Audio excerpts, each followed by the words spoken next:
Tuhan sudah memvonis bahwa anak yang lahir dari si Hagar ini nanti tingkah lakunya seperti keledai liar. Ya. Nah, itu sudah vonis Tuhan. Kau nggak bisa mengubah itu lagi. Ya Hadi, ya Bashir, ya Tabibi, Nabiyullah khairul khalqi, khairul khalqi jami'an, lahu a'la manasibi wal marati, salatullahi subhanallah. Bismillahirrahmanirrahim. Assalamualaikum warahmatullahi wabarakatuh. Kaum muslimin yang dirahmati Allah, semoga Allah senantiasa curahkan segala rahmat, segala nikmat yang berkepanjangan dan tiadakan penghujung dari dunia hingga akhirat kelak insyaallah. Dan Allah pun kumpulkan kita para kaum muslimin di bawah naungan aras Allah beserta para nabi, beserta para orang-orang yang Allah kasihi, Allah sayangi, Allah cintai insyaallah, di bawah naungan aras Allah kelak di mana tiada naungan selain daripada naungannya insyaallah. Amin amin Allahumma amin. Kaum muslimin, pada kesempatan siang hari ini saya akan mengunggah sebuah video di mana video ini mengisahkan tentang bagaimana Luga Tambunan ya berhalusinasi dan ngamuk-ngamuk ya.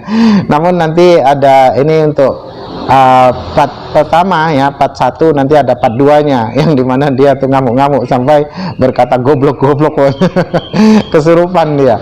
Oke, demikian kaum muslimin videonya. Kau diutus langsung dibandingin Nabi. Itu caranya gimana ya? Kan kadang-kadang kalau orang awam kan bingung. Kan satu-satunya Allah yang benar dan Yesus Kristus yang kau utus. Lalu pada waktu saya berdoa, tuh Gabriel turun. Tapi Gabriel ini ada yang nahan. Nah, misalnya jenderal-jenderal penguasa-penguasa di udara kan, Lucifer itu kan punya jutaan prajurit, punya ratusan jenderal, punya ribuan kolonel seperti itu kan. Nah, itu ditahan sama jenderal-jenderal setan itu kan. Maka pada waktu saya berdoa, malaikat dan pasukannya turun menghardik setan-setan ini, baru Gabriel lolos. Pada waktu Gabriel lolos, baru tiba-tiba saya dapat hikmat. Oh iya, cara ngejawabnya begini. Yesus memang diutus, tetapi diutus sebagai apa? Anak tunggal atau nabi? Kira-kira gitu kan, itu kan hikmat, itu kan gitu Pak ya. Ya, kita harus tahu prosesnya, nggak tiba-tiba orang tahu pintar. Enggak, itu kalau kita cek kronologinya, oh ternyata panjang kronologinya, nggak main tiba-tiba hikmat datang, tiba-tiba wahyu datang. Di sono perang dulu, perang banjir darah dulu, baru hikmat itu turun ke bumi kan gitu. Nah, kalau menurut Bang Luka, Yesus diutus untuk apa, Bang Luka? Yesus diutus sebagai anak tunggal, makanya Yesus kan memberikan perumpamaan tentang penggarap di kebun anggur. Ada seorang pemilik kebun anggur mengutus hamba-hambanya ke kebun. Lalu hamba yang pertama dibunuh, hamba yang kedua dibunuh, hamba yang ketiga dibunuh juga oleh para penggarap itu. Akhirnya pemilik kebun anggur ini berpikir, ya udahlah, semua udah dibunuh, sekarang aku utuslah anakku yang satu-satunya. Mungkin mereka segan kalau anakku yang kuutus, gitu kan? Nah, lalu pada waktu para penggarap kebun anggur ini melihat anaknya, mereka bilang, wah ini anaknya nih, ahli warisnya, mari kita bunuh supaya ladang ini milik kita, ada kan? Dan apa yang terjadi? Dibunuhlah anaknya itu. Nah, setelah dibunuh anaknya itu, maka datanglah pemilik kebun anggur. Apa yang terjadi? Maka datanglah ke pemilik kebun anggur, dibinasakanlah para penggarap itu. Nah, dari perumpamaan ini kita tahu bahwa artinya bahwa pengutusan para nabi itu pengutusan hamba-hamba di kebun anggur itu. Lalu yang terakhir, yang diutus bukan hambanya lagi, yaitu anaknya sendiri. Kalau anaknya sendiri, tahu sendiri, owner. Anak itu owner. Saya punya kebun anggur 1000 hektar. Lalu anak saya utus ke kebun anggur saya. Pasti pekerja-pekerja di kebun anggur saya melihat anak saya sebagai owner, karena itu anak saya. Berarti menurut Bang Luka, sebentar Bang Luka, kalau berarti begitu, berarti menurut Bang Luka itu Yesus itu anak biologis gitu ya Bang Luka ya? Apa? Seperti anak biologis gitu ya? Enggak, gini, anak kan gini ya, manusia ini kan diciptakan menurut gambarnya Tuhan. Kalau anak kan biasanya kan hasil dari cinta kasih ayah dan ibunya. Berarti kan hasil hatinya berproses menjadi sperma sertelur dan lahirlah anak. Nah, kalau anak bagi Tuhan itu adalah tidak seperti itu. Anak bagi Tuhan itu adalah firman dan hatinya sendiri. Itulah disebut anak. Kalau firman dan hatinya sendiri kan berarti kan Tuhan sendiri. Misalnya gini, hati dan perkataan saya adalah diri saya sendiri, owner, pemilik. Makanya Yesus berkata, segala yang Bapa punya, aku adalah punya. Yohanes 17 dikatakan, segala milikmu adalah milikku, segala milikku adalah milikmu. Makanya posisi Yesus itu sebagai, dalam perumpamaan penggarap kebun anggur itu sebagai anak pemilik kebun anggur, bukan hamba-hamba. Kalau hamba-hamba itu gambaran dari para nabi. Itu di mana ya, di Lukas berapa? Perumpamaan penggarap kebun anggur. Nah kalau ini Bang Luka, kalau dia sebagai anak dan sebagai firman, tapi kalau dia menerima firman gimana? Apa maksud dari menerima firman itu?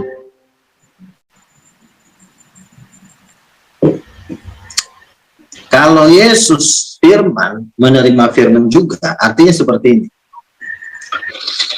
Firman itu bisa diucapkan, itu terdiri dari 3 unsur yang berperan pada waktu perkataan itu diucapkan. Apa 3 unsur itu?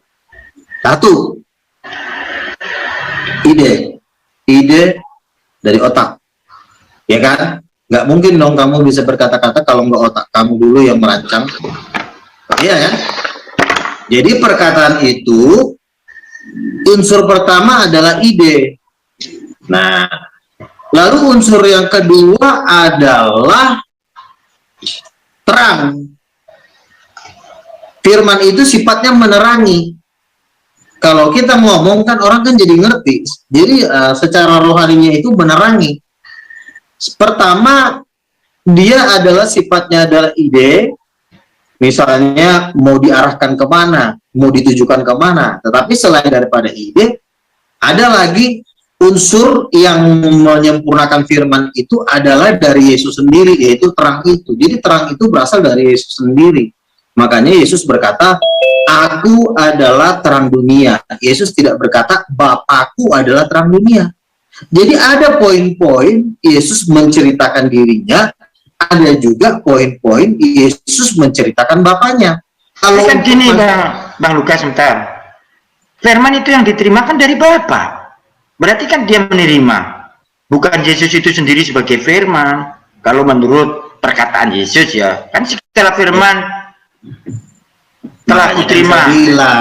Firman itu terdiri dari 3 unsur. Itu dulu dicek sebelum Bapak. Mana dalilnya kok 3 unsur? Coba dalilnya apa? Bapak, kalau saya ngomong jangan dipotong dulu. Nanti jadi akhirnya diusir. Bapak. Iya, Bapak kan nanya nih, saya jelasin dulu baru nanti dibantah. Oh, ini belum selesai menjelaskan udah dibantah gimana sih? Jadinya saya capek jadinya.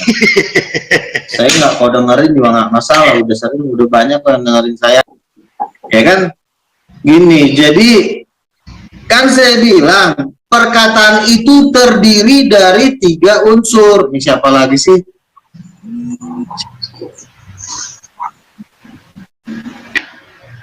Lanjut.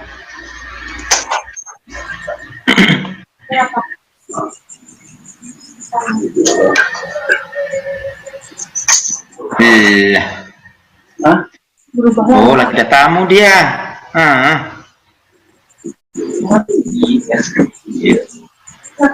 Oke.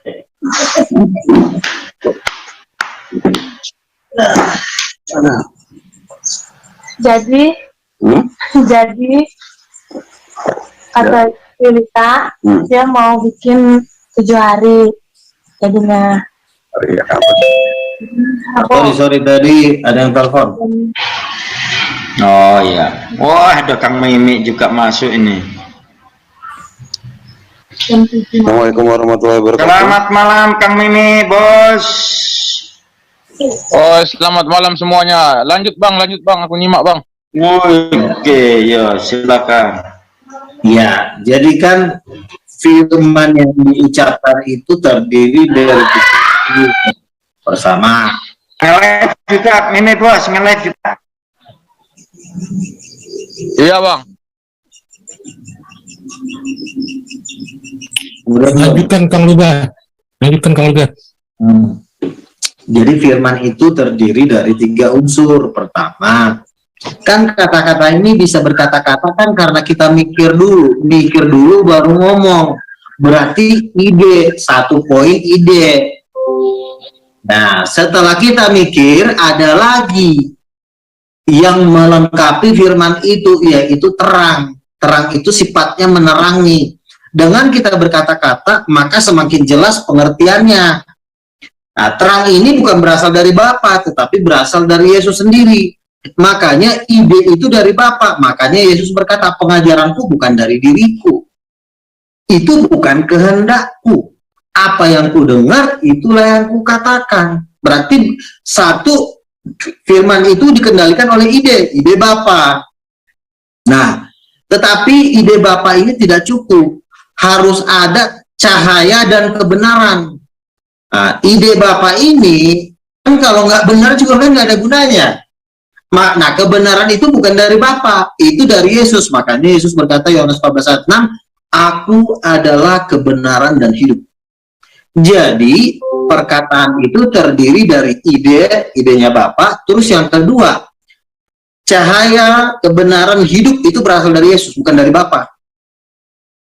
Nah, jadi kalau Tuhan percaya itu bukan Bapa yang percaya, Yesus yang percaya. Nah, lalu yang ketiga, setelah dia percaya dan hidup, lalu ada yang ketiga, dia harus punya kuasa, power. Perkataan saya kalau nggak ada powernya, ya nggak ada gunanya juga. Gitu misalnya, diam. Nah, itu berarti perkataan saya kan ada powernya kan? Idenya adalah kata diam. Nah, lalu powernya adalah diam. Nah, gitu. Jadi ada perkataan itu ada 3 unsur, ide, cahaya, dan hidup. Karena dengan perkataan itu kita bisa hidup. Nah, kita bisa mengerti apa yang dimaksud. Dan kita pun bisa mengungkapkannya.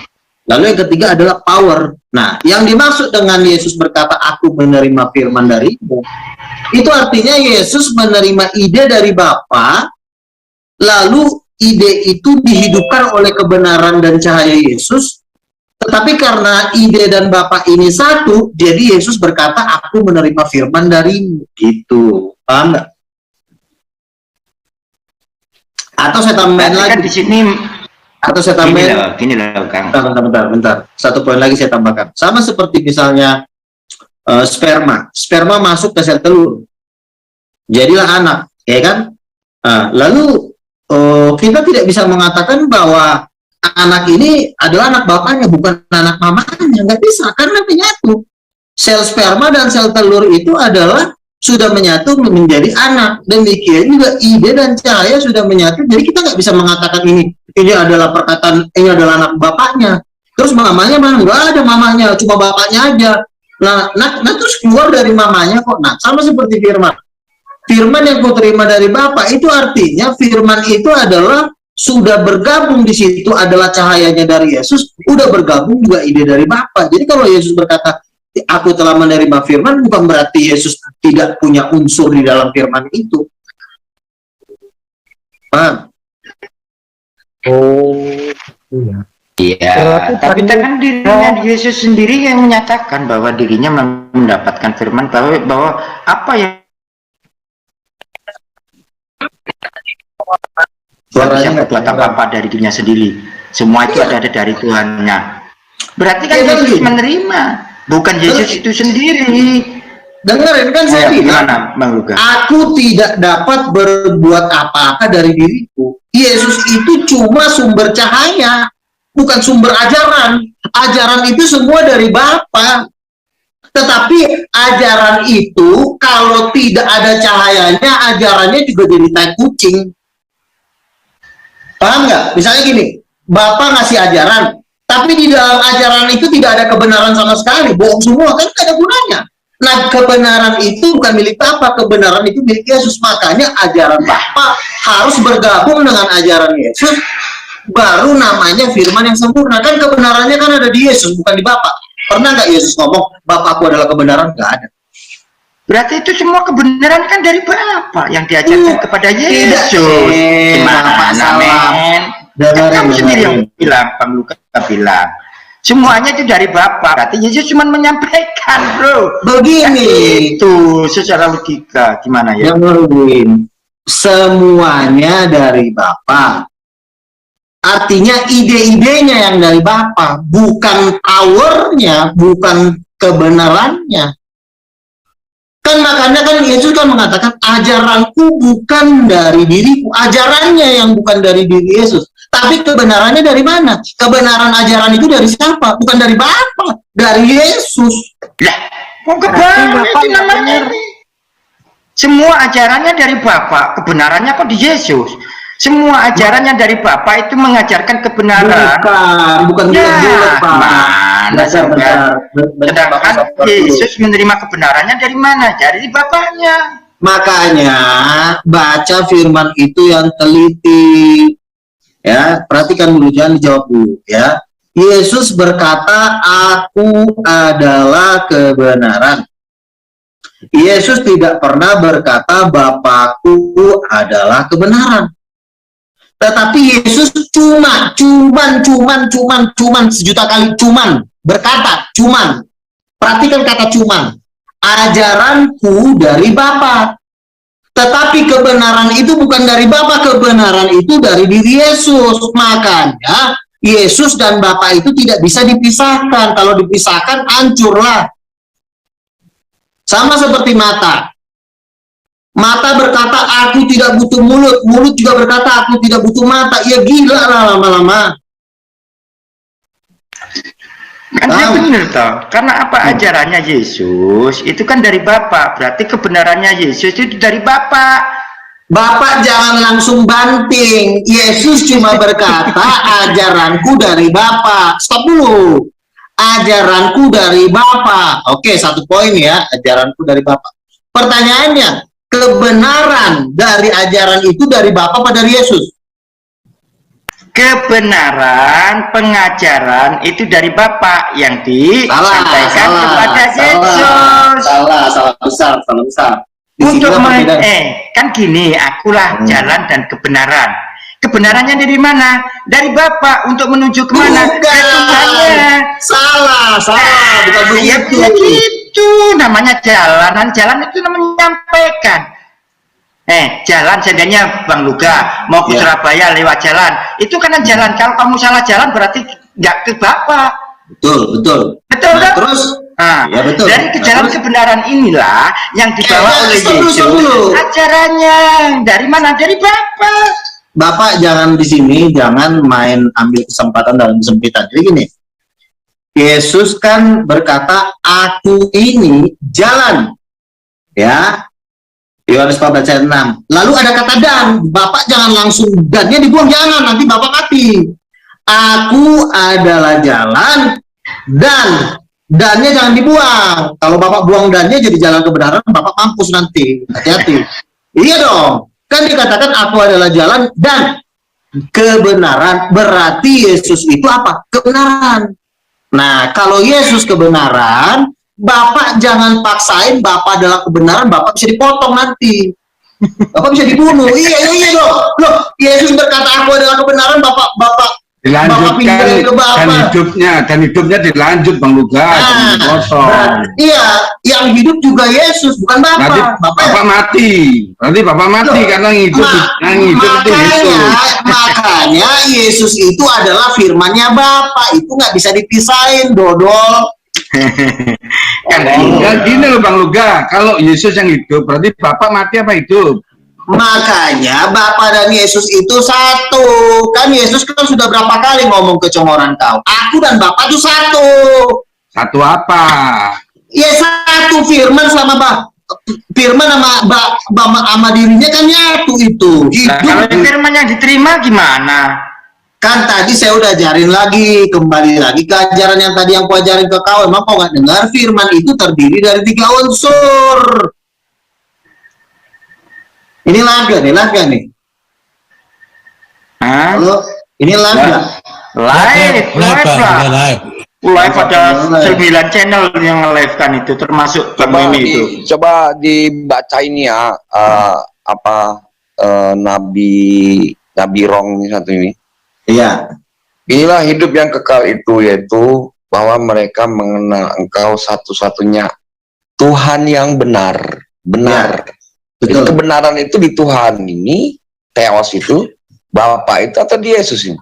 Nah, dengerin. Yesus ini kan ngomong kan secara umum, dia kan lagi ngomong memperkenalkan ke orang. Artinya dia kalau ngomong, Yesusnya benar, Bapaknya salah gitu. kan saya bilang dari tadi, Yesus kan sudah berkata, aku dan Bapa itu satu. Jadi kalau Yesus mengatakan Satu apa? Coba satu tubuh. Kan saya bilang dari tadi, Bapa itu adalah pikirannya, Yesus itu adalah hati dan perkataannya. Masa kau pisahkan pikiran dengan hati dan perkataannya, lama-lama kau dibunuh. Hati pikiran berarti satu tubuh ya di sini ya.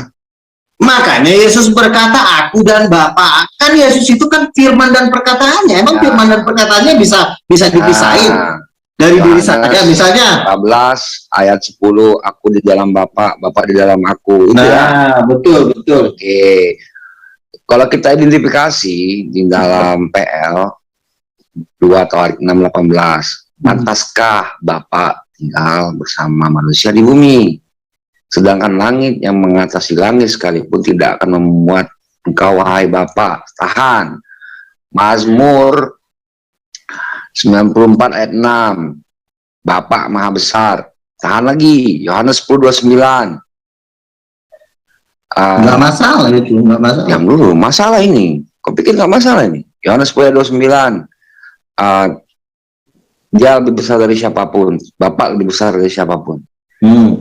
Yohanes 14:28, apa isinya? Bapa lebih besar daripada aku. Kalau Yesus di dalam Bapa itu masuk akal satu. Tapi kalau Bapa yang di dalam Yesus itu kayak mana itu coba? Pecahlah itu. Pecahlah. Itu kan roh itu nggak bisa kau bilang pecah-pecah. Itu Tuhan itu maha hadir, alam semesta nggak bisa muatin dia. Jadi kau pikir Tuhan tuh melayang-layang di atas air itu Tuhan itu? Alam semesta ini tinggal di dalam Tuhan. Tuhan itu tidak bisa dari mana itu? Bisa dibatasin ya, tidak bisa dibatasin oleh ruang dan waktu. Jadi kamu nggak bisa bilang muat nggak bisa. Tuhan itu tidak terbatas. Ya tanyalah sama Tawarik itu, jangan tanya sama aku. Kok dia bilang nggak muat? Kok pakai celana muat nggak? Iya, Yesus ini kan, ya Tuhan kan lagi ngomong sama manusia. Tentu kan dia kan ya memang Tuhan itu tidak bisa membuat alam semesta, karena alam semesta lah yang tinggal di dalam Tuhan, bukan Tuhan yang tinggal di alam semesta. Gimana sih? Jadi termasuk kotoran-kotoran manusia ini ada di dalam Tuhan gitu. Ya, seluruh alam semesta ini Tuhan yang menciptakan, termasuk bilang tadi di dalam. Iya, memang semuanya langit dan bumi ini termasuk segala isinya Di dalam Tuhan gitu. Termasuk yang menciptakan alam, yang menciptakan sapi itu Tuhan. Iya, jadi sapi itu di dalam Tuhan gitu. Seluruh alam semesta ini Tuhan itu maha hadir, tidak bisa kita batasi dia. Namanya juga maha hadir. Alam semesta ini di dalam Bapa, kan? Iya kan? Dia tahu nih. Justru makanya yang nyiptain alam semesta siapa? Siapa yang nyiptain? Ya udah, berarti yang nyiptain dia kan berarti kan semua kan ada di dalam dia. Bagaimana sih? Kalau yang namanya di dalam, tapi nggak terpisah. Udahlah. Banyak ngomong lo. Nggak amat. Kalau debat sama si bukan maksudnya nggak gini. Saya orangnya kalau misalnya orang orangnya enggak, maksudnya saya nggak suka debat-debat kusir yang udah saya jelaskan. Pakai dalil kok, yang nggak debat kusir itu nggak pakai dalil. Berapa banyak dalil saya kasih tadi? 1, 2, 3, 4. Kau nggak usah kabur, jawab pertanyaan saya tadi. Pertanyaan saya kan belum kamu jawab tadi, ya. Yesus berkata, aku adalah kebenaran. Kenapa Yesus sama berkata? Nabi Muhammad pun diutus dengan kebenaran. Al-Baqarah 119. Tidak ada ayatnya Muhammad berkata, aku adalah kebenaran. Mana ayatnya? Itu Al-Baqarah 119. Muhammad itu manusia. Kebenaran itu siapa? Coba buka Yohanes 17 ayat 17. Siapa itu kebenaran? Coba buka Al-Baqarah 119. Oh, Yesus bukan manusia, Bang Luka ya? Bukan. Bukan ya? Bukan. tolong debatnya jangan debat kusir, tolong terarah, karena kalau kita lari-lari jadinya debat kusir. Jadi yang satu belum kelar udah dilompat ke nomor 2, yang nomor 2 belum kelar juga lompat nomor 3. Jadi itu jadi kasihan yang nonton. Jadi jangan. Makanya saya ajak orang yang bisa menyelesaikan satu tema. Kalau siapa namanya nih? Ini kan cuma mau cari lari-lari nih, udah kejepit di sini dia lompat. Kalau Bang Luka boleh lompat-lompat, kalau kita nggak boleh gitu ya. Loh, saya kan tadi fokus di kamu menjawab kenapa Yesus menerima firman. Jangan lari dari situ, jangan lari kalam semesta lah, jangan. Itu namanya udah mau kejepit, mau kabur. Baca ini bentar ya. Al-Baqarah 119. Sungguh kami mengutusmu dengan kebenaran. Dengan kebenaran, bukan Muhammadnya yang kebenaran. Lah, munya itu kepada siapa? Muhammad lah. Iya, Muhammad kan diutus, ya, dengan kebenaran. Berarti ada dua yang berbeda, yang satu Muhammad, yang satu kebenaran. Nah, berarti Muhammad itu bukan kebenaran, cuma Muhammad bersama-sama dengan kebenaran. Nah, kalau Yesus bukan dibilang dengan Muhammad bersama Ucok bukan Muhammad bersama kebenaran bukan Muhammad. Gimana sih lu? Nabi Muhammad SAW itu mengaku dirinya dengan kebenaran, bukan kebenaran itu begini loh, kebenaran itu sebelum alam semesta pun kebenaran udah ada, karena Tuhan kan ngomongnya benar. Apakah berarti sebelum malaikat diciptakan Tuhan kan sudah ngomong tuh, berarti kan ngomongan itu kebenaran, berarti Muhammad itu bukan kebenaran, karena Muhammad itu manusia biasa. Oke, premisnya kita iakan dulu, apa yang dibawa Yesus itu kebenaran ya. Matius 12:29. Tuhan Allah itu Tuhan yang Esa, satu. Yohanes 11:3. Ya kan tadi Allah satu-satunya Tuhan.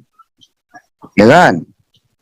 Allah satu-satunya yang benar, betul. Ya. Karena Allah itu bisa benar karena ada Yesus. Di mana Yesus berkata, akulah Tuhan yang benar, ada nggak? Nah, Yohanes 14:6, aku adalah jalan dan kebenaran dan hidup. Itu jalan, bro, bukan Tuhan. Kok bisa ngeja nggak? Dan itu jangan kau buang, tolol. Dannya kan ada di situ. Bukan nyambung, ada dannya. Kau pernah jalan-jalan di atas aspal? Iya, Yesus itu jalan dan kebenaran. Artinya Yesus itu memang jalan sekaligus kebenaran. Ya. Kan pakai dan di situ, bukan nggak ada, kecuali kalimatnya begini, aku adalah jalan kebenaran. Nah, itu beda. Jalan kebenaran itu Nabi. Tapi kalau aku adalah jalan dan kebenaran, ini artinya udah beda lagi. Artinya Yesus itu jalan, sekaligus dia mengambil rangkap jabatan, sekaligus kebenaran, sekaligus juga jalan. Itu artinya sekaligus beda. Pengajar jalan itu. Jalan itu, tetapi dia juga sekaligus kebenaran itu. Nah, dia memang benar, ajarannya memang benar. Yang salah kan ajaran Paulus.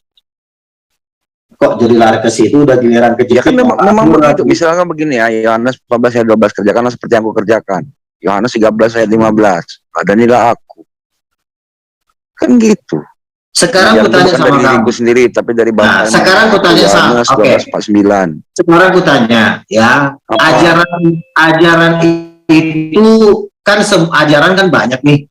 Ngelonte juga saya ajarkan, misalnya kau gimana, misalnya mucikari ngajarin pembantunya begini loh cara ngelonte yang baik, itu juga kan ajaran. Ajaran itu banyak, ajaran cara melonte yang supaya sukses, cara coli yang benar, itu juga kan ajaran. Tapi bagi yang ngajar itu benar, Pak Panuga. Bagi yang ngajar itu kebenaran. Bagi yang tolol ini itu benar, tapi kan kita ngomongnya standar Tuhan. Makanya kita cari ajaran.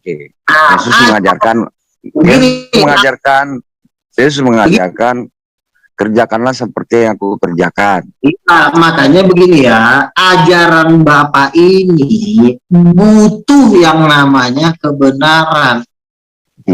Kebenaran ini tidak ada di dalam, kebenaran ini bukan berasal dari Bapak, tetapi berasal dari Yesus. Nah, makanya ajaran Bapak ini kudu disambung dengan kebenaran Yesus. Menurutmu kebenaran itu apa artinya? Nah, ini saya bacain ya, Yohanes 17. Lawan benar itu apa? Bohong. Benar salah. Bohong, salah, ya kan? Ya, bohong. Berarti pernyataan sesuai dengan kenyataan. Pernyataan Ya, sesuai dengan kenyataan. Definisi kebenaran dulu. Pernyataan sesuai dengan kenyataan, ya kan? Iya, intinya kebenaran itu adalah kebenaran sumbernya. Bentar dulu ganti ngomongnya. Boleh nggak aku cek? Boleh nggak aku cek? Iya, ngomongnya gantian nanti kalau cek. Saya masih pengen ngomong. Yohanes 17 ayat 17, kuduskanlah mereka dalam kebenaran. Firman-Mu adalah kebenaran. Jadi yang kebenaran itu adalah firman Tuhan, bukan Nabi. Nabi ngaku kebenaran, saya yang mecahin palanya. Nggak perlu. Ya, kita jadi dulu firman yang diucapkan Yesus benar. Ya. Matius 17, 10-20. Datang seorang ibu kepada Yesus, ngadu anaknya kena sakit ayan. Ayan dideteksi sebagai epilepsi, kerusakan otak. Kemudian Yesus mengusir roh jahat dari si anak itu. Kalau anak itu sembuh, pertanyaannya, sebutkan satu orang dokter di dunia ini yang mengidentifikasi kerusakan otak atau epilepsi atau ayan disebabkan oleh setan. Silakan. Ayan disebabkan oleh setan. Ya, aku baca lah Matius 17. Ya, memang ayan itu yang penyebabnya itu setan memang. Makanya dunia kedokteran itu nggak sanggup mendeteksi. Artinya ini aku jalan satu lagi nih, Kang Tristan. Tak bacakan ini. Matius 19:17. Ternyata Yesus mengatakan, apakah sebabnya engkau bertanya kepadaku tentang apa yang baik? Hanya satu yang baik. Tetapi jikalau engkau ingin masuk ke dalam hidup, turutilah segala perintah Allah. Ternyata yang baik itu dari Allah. Kenapa kamu minta dari Yesus? Semua yang baik, semua yang benar itu adalah dari Tuhan Yesus. Congor, benar sama baik itu beda, Congor. Loh, kok beda gimana, Kak? Sekarang saya tanya, kebenaran dengan kebaikan itu beda nggak? Kebenaran, kebaikan, kebenaran itu adalah kebenaran yang dibawakan oleh Yesus itu dari Tuhan. Kalau tahu kebenaran sama baik itu beda. Loh, kebenaran itu berbicara bohong atau tidak, tapi kalau kebaikan nggak berbicara bohong atau tidak. Nah, sekarang yang mengajarkan kebenaran itu dari atau kebaikan itu dari mana? Kebaikan itu berasal dari Bapa, kebenaran berasal dari Yesus. Kok bisa kebenaran dari Yesus sedangkan ajarannya cuma dari Bapa? Semua firman yang diterima itu dari Bapa. Kan saya bilang, ajaran itu belum tentu benar. Misalnya, berarti firman dari Tuhan itu nggak benar. Itu. Makanya Yesus dan Bapa itu tidak bisa dipisahkan. Tolol. Berarti tanpa Yesus, Bapa nggak bisa jadi Tuhan ya? Ya memang iya, makanya tanpa Yesus Bapa nggak bisa jadi Tuhan. Makanya Yesus itu Tuhan, karena mereka tuh setara, makanya duduk sebelahan. Dongo. Oh gitu. Berarti rendah kali lah Tuhanmu ya, untuk ciptaan. Makanya Yesus itu adalah firman-Nya Bapa. Iya, rendah kali. Satu dengan Bapa. Loh, siapa yang bilang Yesus ciptaan? Yesus kan firman-Nya Bapa. Kapan Bapa menciptakan firman-Nya? Orang gila ya. 1 Korintus 15 ayat 40. Bapak menciptakan firman gitu. Lah, lu sekolah di mana sih, Ucok? Ucok, Paulus sendiri mengatakan manusia pertama, Adam pertama diciptakan di bumi. Adam kedua siapa? Diciptakan di surga. Kok diciptakan sih? Gak ada Paulus ngomong Adam kedua diciptakan. Kisah Paulus 2:36 apa katanya? Bapak yang buat Yesus. Membuat menjadi Tuhan itu artinya Bapak menjadi Tuhan. Apa? Bapak yang Yesus menjadikan Yesus, menciptakan Yesus. Bapak menjadikan Yesus Tuhan, bukan menciptakan. Artinya membuat Yesus menjadikan Tuhan itu di Roma 14 ayat 9, sayang. Kau ini bisa baca Bible nggak? Ini orang susah. Roma berapa? Roma berapa? Roma 14 ayat 9. Kayaknya sering baca Alkitab loh. Sebab untuk itulah Kristus telah mati dan hidup kembali supaya ia menjadi Tuhan baik atas orang-orang hidup, atas orang mati. Terus salah ayat ini siapa? Oh, jadi matinya supaya jadi Tuhan gitu ya Bang. Gini loh, artinya jadi Tuhan tuh begini. Kan belum ada nih yang jadi penguasa di seluruh bumi ini. Semua kan pada jalan menurut kehendaknya masing-masing. Maka Bapak mengutus baca Bible deh nih. Bingung aku. Tahu dari apa itu? Jadi seluruh kaum Israel harus tahu dengan pasti bahwa Allah ya telah membuat Yesus menjadikan Yesus sebagai Tuhan itu bukan berarti pula ya iya tafsir. Kau yang salah tafsir. Mana ada Tuhan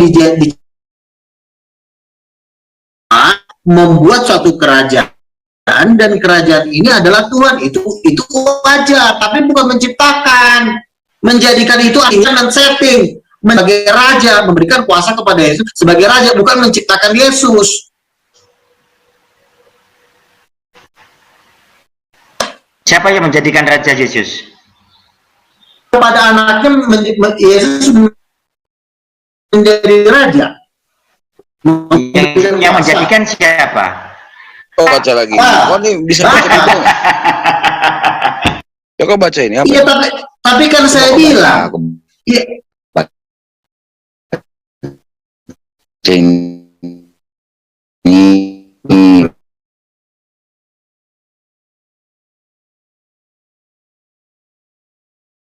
Ya, aku soal kebenaran. Dia orang aduh ya. Orang buah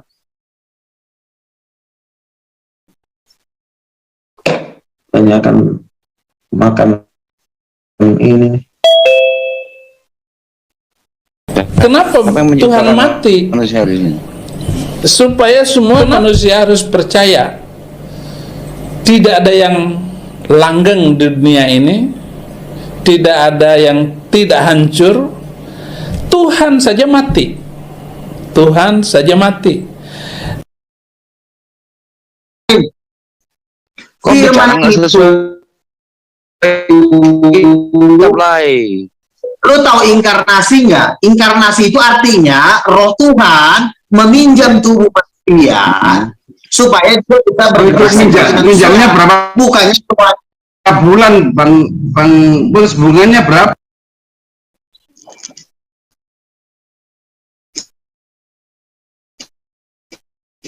Artinya apa, membuat tubuh baru buat Yesus dari kecil. Nah, tapi di dalam tubuh itu Tuhan sendiri. Jadi tubuhnya aja yang dibuat, tetapi roh yang ada di dalam diri Yesus itu mah Tuhan sendiri. Artinya berarti gini loh. Yang di surga itu ketika di Filipi 2 ayat 7 dikatakan Tuhan mengosongkan diri dan mengambil rupa seorang hamba.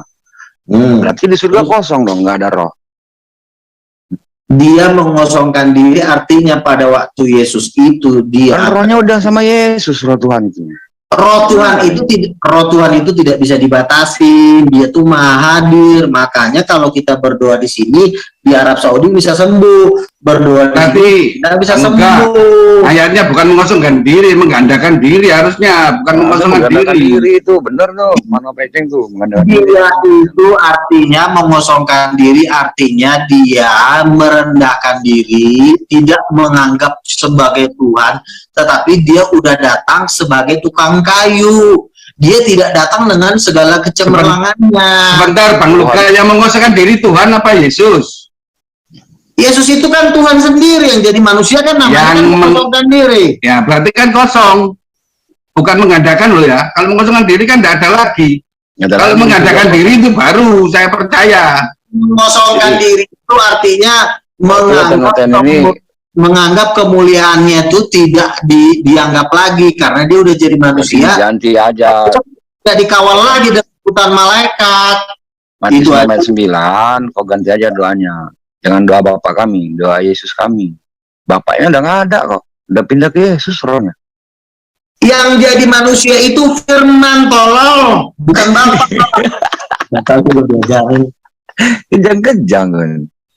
Iya, Kalau yang firman ya firman, kalau roh ya roh. Jangan firman kau sambungkan dengan roh. lo firman dan itu nyatu. Lo gimana sih?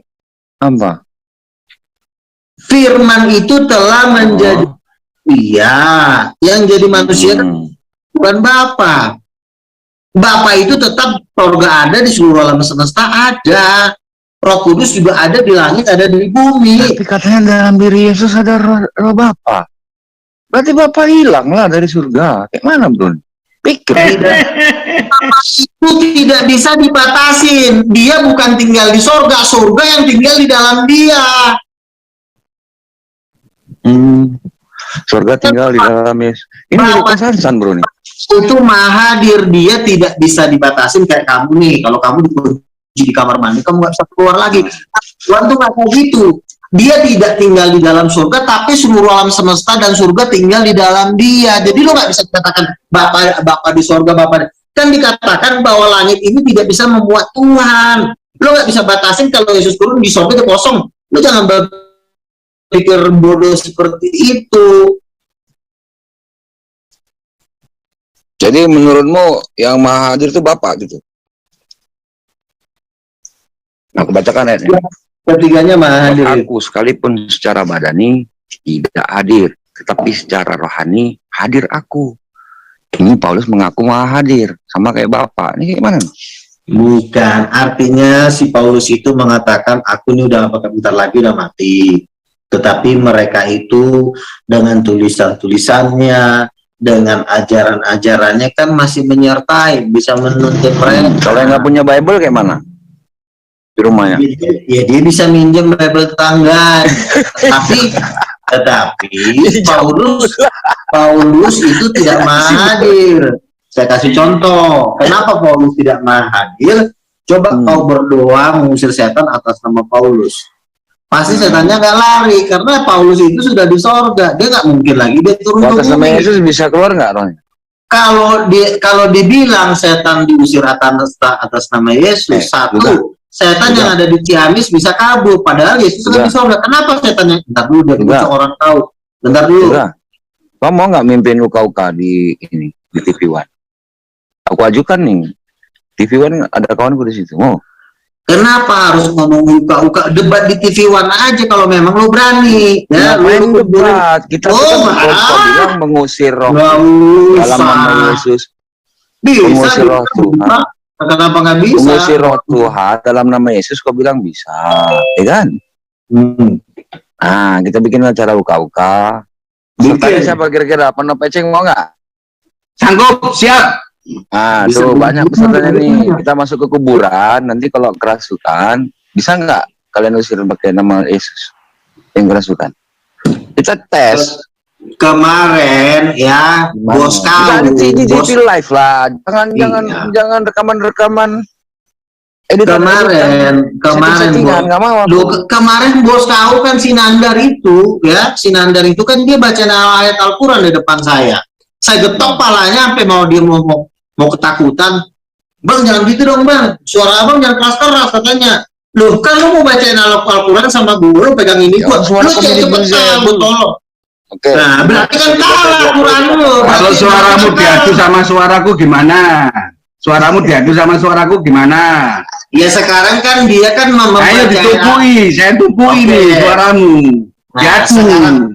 Loh, sekarang kita kan mau ngusir setan nih. Lu coba baca. Masa bisa pakai suara ngusir setan, suara kencang-kencang? Kayak mana? Iya berarti kan. Kami nggak pakai suara, tinggal disemburnya. Makanya pada waktu dia nyembur itu mau getok palanya, Bang, suara abang jangan kekencangan. Gue bilang, ya nandar jangan, dia bukan kiai. Jangan salah. Lu ngapain lu ketemu sama kiai? Kemarin aja gua ketua pesantren siapa tuh? siapa namanya itu Ustadz Yusuf Ismail aja udah ngundang gua, ngapain lo kiai-kiai yang mana lagi yang mau lo undang? Emang lebih ngeri kiai lo? Oh, bukan ngeri gitu, bukan ngeri yang kayak mana gitu. Apa? Ya apa? Kiai yang hikmah lah. Aduh, ntar gue bentak lagi ke lo, ntar takut apa? Coba. Kan kiai lo kan kalau misalnya kan begini, asyhadu anna la ilaha illallah Muhammadar Rasulullah, asyhadu anna ada masuk Islam kok. Nah, kan kiai lo yang ngomong begitu kan? Nah, pada urusan. Lo kan ngomong kayak begitu. Apa tuh dia baca Al-Fatihah, katanya. Lega. Di dalam nama Yesus lo kelamaan ngomongnya begitu. Bang, apaan sih bang? Oh ya, lu ngibul-ngibul aja mulu nggak apa-apa lah. Itu videonya ada, tolol. Di Yohanes 19 ayat 30. Ya, Yesus dikatakan, Yesus berkata, aku haus. Kemudian dikasih minum dari minuman vinegar. Vinegar itu ditaruh di dalam vinegar. Bukan wine ya. Vinegar. Kalau kita bilang sekarang itu apa ya? Bukan cuka sih, anggur asam gitu ya. Kemudian dia mati. Ini di Kisah Para Rasul, di 1 Korintus 11 ayat 26. Memberitakan kematian Tuhan. Aku mau nanya sama kamu. Logika nggak Tuhan bisa mati? Kamu tuh jangan jadi punya mental budak. Emang kalau bagi lo tuh mati tuh masalah. Tapi bagi Tuhan tuh mati tuh nggak ada artinya. Karena dia nggak bisa mati, Tuhan tuh nggak bisa mati. Berarti nggak kekal, nggak abadi Tuhan tuh ya? Itu tubuhnya tuh boleh mati. Tetapi kalau misalnya dia, Tuhan mati, 5 menit lagi dia bangkit lagi.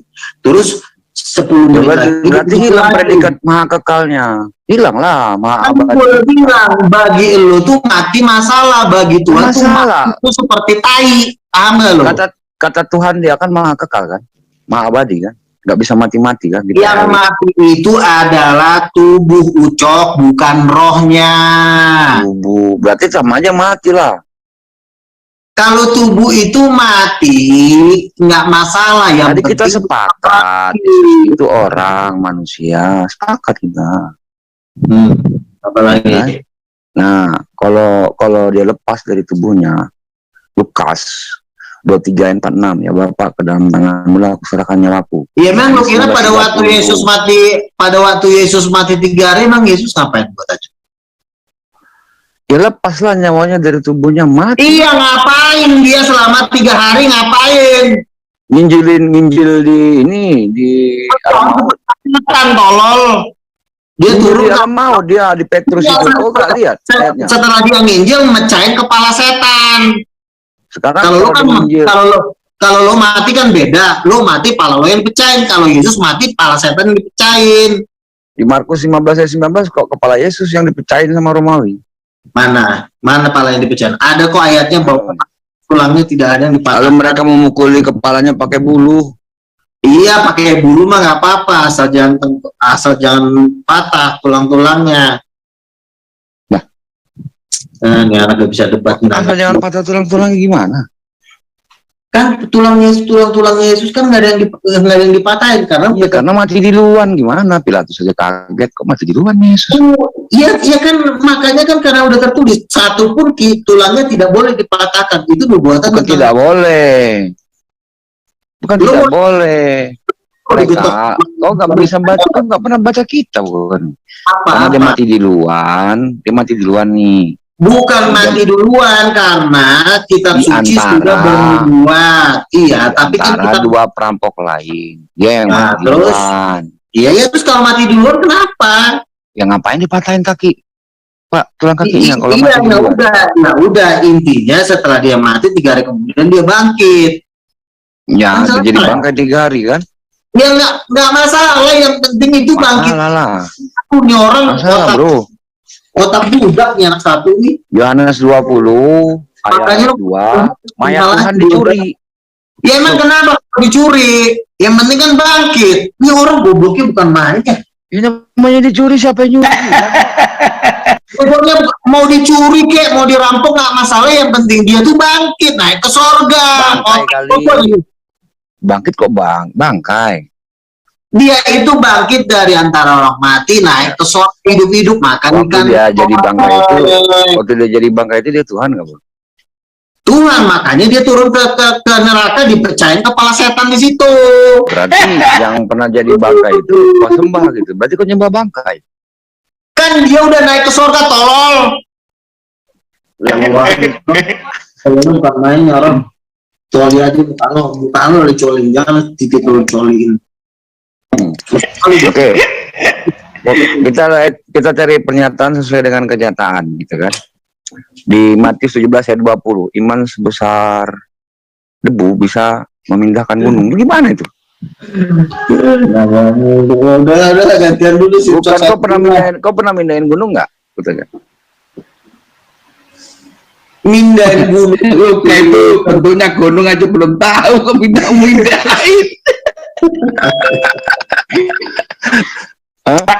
Praktekkan itu dalil itu, Kang Luga. Mindahin gunung itu pekerjaannya tukang tai. Mindahin gunung aja lu pusing, tinggal lu serok-serok juga udah pindah. Kan sesuai dengan dalil ayat. Yesus itu berdosa nggak, bro? Tidak. Di Yohanes 8 ayat 9 ya. Di situ dikatakan ketika wanita pelacur dihadapkan kepada Yesus, wahai guru, gitu. Orang ini telah berzina. Yesus berkata, adakah di antara kalian yang tidak berdosa? Kalau enggak aku rajam nih. Silakan rajam, katanya. Satu-satu tua-tua Taurat itu pergi. Tinggallah Yesus sendiri berdua dengan wanita itu. Yang ayat 10-11-nya, pergilah, dosamu telah diampuni. Oke, hebat. Lagi apa itu? Ntar dulu. Yang pertanyaannya, kenapa Yesus nggak ngelempari juga? Berarti dia kan merasa berdosa. Yesus itu kan hakimnya di situ. Yesus kan ngomong kepada orang-orang. Siapa kan yang dia rabi juga, bro? Iya, tapi kan posisinya dia itu sebagai hakim. Artinya perkataan ini ditujukan kepada orang-orang. Barang siapa dirinya lah. Ya dengerin dulu. Dia merasa berdosa, bro. Nggak mau dia ngelempar wanita ini. Yesus itu tidak melempar wanita itu bukan karena dia merasa berdosa. Orang tolong.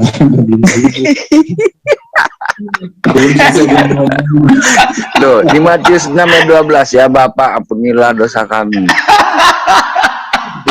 Itu ngomong siapa itu? Bingung juga. Wah, habis banget tambah ke kitabmu. Begini. Lu gak pusing juga. Oke. Yesus berkata, inilah darahku, Matius 26 ayat 28, yang dicurah perjanjian.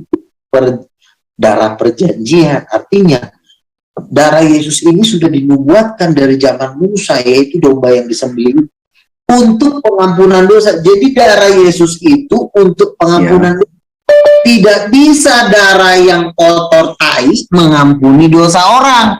Yang bisa menguduskan dosa itu harus darah domba yang bercacat dan tidak bercela. Berarti benar apa yang kata Paulus katakan, 1 Korintus 5 ayat 7, tinggalkanlah raja yang lama, marilah kita menuju raja yang baru.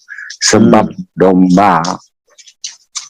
korban domba pasca kita telah disembelih. Berarti Yesus ini domba, bro, ya?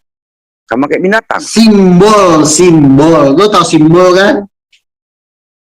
Lambang dari bahwa darahnya seperti darah domba yang tidak bercacat dan tidak bercela. Kan kalau anak domba baru lahir kan dia kan tidak punya dosa, dia tidak punya kejahatan. Makanya sifatnya domba sama sifat kambing beda. Kalau domba itu sifatnya dia tuh matanya rabun, tapi dia paling jago mendengar. Jadi kalau misalnya ada suara orang di dekat dia manggil-manggil, itu pasti dia nggak mau dengerin. Dia pasti dengerin suara gembalanya. Jadi dia punya telinga itu tajam luar biasa, melebihi tajamnya manusia. Tetapi kekurangannya domba itu rabun. Dia gampang tersesat. Nah, jadi sifat-sifat domba ini ada pada manusia, makanya disebut domba yang hilang, domba yang tersesat. Kalau berarti benar ya apa yang dikatakan Pengkhotbahan 3 ayat 19 itu ya. Pernah baca nggak? Apa tuh? Manusia tidak punya kelebihan atas binatang. Sama aja manusia sama binatang. Bahkan di bawah binatang manusia. Itu kan artinya lain. Kalau Apa manusia artinya itu berbuat jahat, ya bisa-bisa seperti binatang. Makanya jadi orang benar. Karena manusia itu diciptakan menurut rupa dan gambar Allah. Nah, Yesus, Yohanes katakan, Yohanes 1:29, inilah anak domba. Sama Yesus sama domba.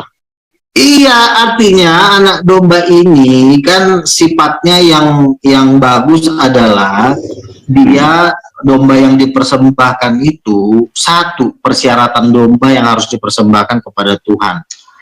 Dia tidak boleh bercacat dan bercela. Makanya si Ismail ya, opungnya nabi kalian itu tidak boleh dipersembahkan kepada Tuhan. Kenapa? Karena domba yang harus dipersembahkan kepada Tuhan itu tidak boleh tidak bercacat dan tidak bercela. Nah, Ismail ini kan sudah cacat. Cacatnya di mana? Dia hasil anak dari bini kedua, itu udah cacat. Makanya Ismail tidak boleh dipersembahkan karena dia itu persembahan yang cacat. Sebentar, kita lihat cek silsilah Yesus ya. Ini anak ada Pak Jody, kita sapa dulu. Selamat malam Pak Jody. Lagi seru. Ini ada Nabi Luka, monggo kalau mau tanya-tanya, monggo silakan. Karena saya baru datang, saya nyimak dulu, enggak apa-apa Pak. Oh ya, monggo. Saya belum menyimak tadi. Terima kasih lagi nih. Ya. Oke, silakan lanjut. Kata Bapak tadi, kalau hasil poligami maka dia adalah cacat. Kita lihat cek silsilah Yesus. Ya, Yehuda itu Wik sama Tamar, menantunya sendiri. Melahirkan siapa? Melahirkan Peres. Bro, cek itu silsilah Yesus itu. Begini, itu anak haram loh. Anak haram loh. Tapi kacau. Begini. Itu anak haram loh Peres itu loh. Menurunkan siapa kalau bukan menurunkan Yesus? Begini. Apa partisan wik itu? Wik itu yang bahasa Thailand itu. Wik itu bahasa Thailand. Orang menantunya sendiri dia mat. Habis itu hamil lah kawan tuh ya kan. Jadi begini, kalau kita ngomong berarti dia domba cacat bro, karena hasil turunan dari zina. Makanya Yesus itu tidak lahir dari hubungan seks, langsung turun dari sorga. Tapi turunannya nggak beres. Itu kan cuma turunan makanya yang dituduhkan tadi. Begini. Apa? Penghakiman atas manusia itu divonis saat Abraham, bukan pada saat Yehuda atau saat misalnya bangsa Israel. Penghakiman. Kau cerita penghakiman sama aku. Kau pikir semua manusia dihakimi Yesus? Dengerin dulu. Karena belum saya ngomong. Mana kau bicara ku tangkap kau. Iya. Menghakimi orang Israel. Iya, tapi kan saya dengar dulu. Saya belum selesai ngomong masalahnya. Kau dengar dulu. Nah, nasib bangsa-bangsa itu sudah ditentukan dari zaman Abraham. Ya. Makanya kalau Tuhan ngomong itu berbahaya, itu menentukan hidup dan mati orang. Makanya kalau bisa lo hidup sebelum Abraham, itu Tuhan belum ngomong, di situ lo masih aman. Tapi pada waktu siapa Tuhan bilang aman? Dengar dulu. Kalau Nabi Nuh binasa kok aman kok bilang. Potong dulu, nanti orang yang nonton ini nggak nangkap apa yang saya sampaikan. Tolong jangan amannya dipotong. apa tuh? Amannya apa? Boleh. Silakan. Amannya apa? Jangan dipotong dulu. Nah, jadi waktu si Abraham ini menikah untuk kedua kalinya, ya, dia ambil si Hagar itu untuk ditidurin atau untuk dikawinin, entah apalah bahasanya, tapi intinya si Hagar itu yang kedua, ya kan? Tuhan sudah memvonis bahwa anak yang lahir dari si Hagar ini nanti tingkah lakunya seperti keledai liar. Ya. Nah, Nah, itu sudah vonis Tuhan. Kau nggak bisa mengubah itu lagi. Demikian tadi kaum muslimin ya. Luka tamunan.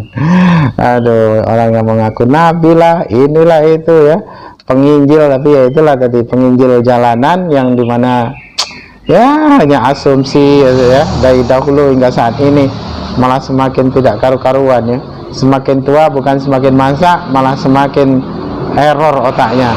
Jadi segala sesuatu apa yang disampaikannya hanya bikin kita tertawa, menjadi badut ya, untuk menjadi hiburan umat muslim.